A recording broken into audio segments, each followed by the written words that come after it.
Hello everybody, and welcome to the Vintage Electronics channel.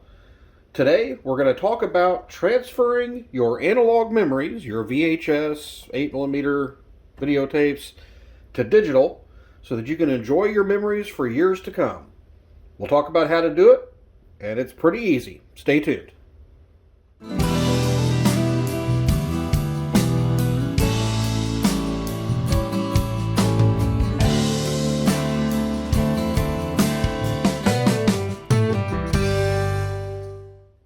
Alright, it might seem like a daunting task, but it's actually really simple to transfer your old videos over to digital, over to your computer. Really, the first thing you need to start with is a working VCR.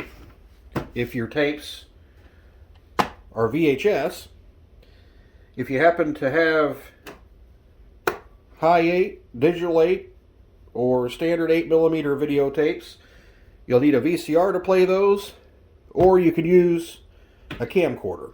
Now the thought behind how all of these work is pretty much the same, so we'll talk about the basics on how to get everything hooked up. So one of the first things you're going to need is some way to convert your signal from your VCR to a digital signal that your computer can use, and that's where one of these comes in. This is an AV to USB adapter, and what this does, the USB plugs into your computer. You've got the yellow composite video, right and left audio, and you even have an S-video input. These are what'll hook to the VCR, and that gets your video signal into your computer. So let's get this hooked up to a computer, and I'll show you how to hook it up to the back of the VCR. Alright, so we're looking at the back of a VCR right now. And you notice there's a few connections on here. These are your RF inputs and outputs. Those are what would go to a TV that doesn't have the RCA jacks on it. But if we look, we've got audio and video inputs and audio and video outputs. Now this is not a stereo VCR, so it only has one audio output. So we'll use our AV cables. We'll hook the yellow to the video output and the white to the audio output.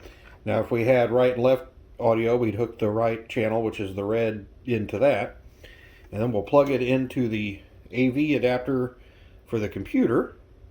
So we've got our AV to USB adapter plugged into the computer, so we'll plug in the yellow to the video, and the audio doesn't really matter which one we go into, but we'll plug it in to the white one for the left channel.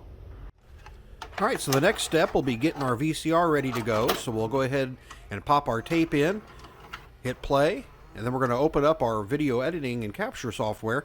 I use Pinnacle Multicam Capture Lite to capture my videos, but there's a great free one out there called OBS Studio. You might check that out.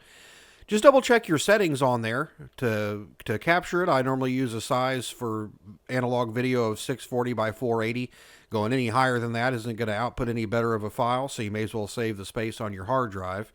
Make sure you double check if you do have a flicker control for the frame rates. Make sure you set that to 60 hertz for the United States and the northern North America area, and 50 hertz for Europe and other countries with 50 hertz main supply. But your outputted footage should look pretty good. It should look something like this.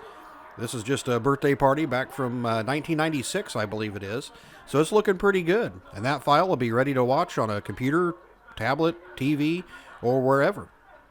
So yeah, it really actually is that simple. Pretty short video, huh? It's really important to get these memories copied over to digital ASAP. Tape degrades. I've been going through some of my own that are 20, 30 years old, and colors are starting to shift. There's dropouts on the tapes, so it's really imperative to get this stuff copied over just as soon as you can. These little adapters here, you can find them everywhere on Amazon, eBay, and they run anywhere between $6 and $20. They're really, really cheap, so they're easy to pick up.